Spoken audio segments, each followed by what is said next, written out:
ನಮಸ್ಕಾರ ಸ್ನೇಹಿತರೆ, ಇವತ್ತಿನ ವಿಡಿಯೋ ನಿಮಗೆ ರೇಷನ್ ಕಾರ್ಡ್ ಬಗ್ಗೆ ತಿಳಿಸ್ಕೊಡ್ತಾ ಇದ್ದೀನಿ. ಈಗ ತಿದ್ದುಪಡಿ, ಮೆಂಬರ್ ಸೇರಿಸೋದು, ಡಿಲೀಟು ಪ್ರತಿಯೊಂದು ಬಿಟ್ಟವ್ರೆ.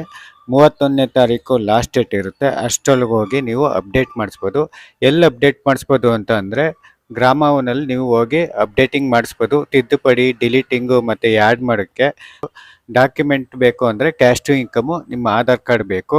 ನಿಮ್ಮ ಚಿಕ್ಕ ಮಕ್ಳದಾದರೆ 6 ವರ್ಷದೊಳಗಾದರೆ ಬಾಲ್ ಆಧಾರ್ ಬೇಕು. ಇದನ್ನು ತಗೊಂಡು ನೀವು ಹೋದ್ರೆ ನಿಮ್ಮ ಕ್ಯಾಸ್ಟ್ ಇನ್ಕಮ್ ತಗೊಂಡೋಗಿ ಅಪ್ಡೇಟಿಂಗ್ ಮಾಡಿಸ್ಬಿಟ್ಟು ಮತ್ತೆ ಡಿಲೀಟ್ ಮಾಡಿಸ್ಬೇಕು ಅಂದರೆ ಜನನ ಪ್ರಮಾಣ ಪತ್ರ ಇರಬೇಕಾಗುತ್ತೆ.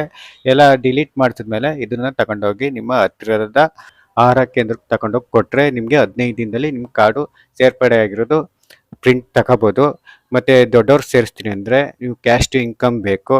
ಇಷ್ಟು ಆಧಾರ್ ಕಾರ್ಡ್ ತಗೊಂಡು ನೀವು ಅಪ್ಡೇಟಿಂಗ್ ಮಾಡಿಸಿ ಎಲ್ಲ ಡಾಕ್ಯುಮೆಂಟು ನಿಮ್ಮ ಆಹಾರ ಕೇಂದ್ರಕ್ಕೆ ತಗೋಗಿ ಕೊಟ್ಟರೆ ನೀವು 15 ದಿವಸದಲ್ಲಿ ಪ್ರಿಂಟ್ ತಗೋಬೋದು. ಈಗ 31ನೇ ತಾರೀಕು ಒಳಗೆ ಬಿಟ್ಟರೆ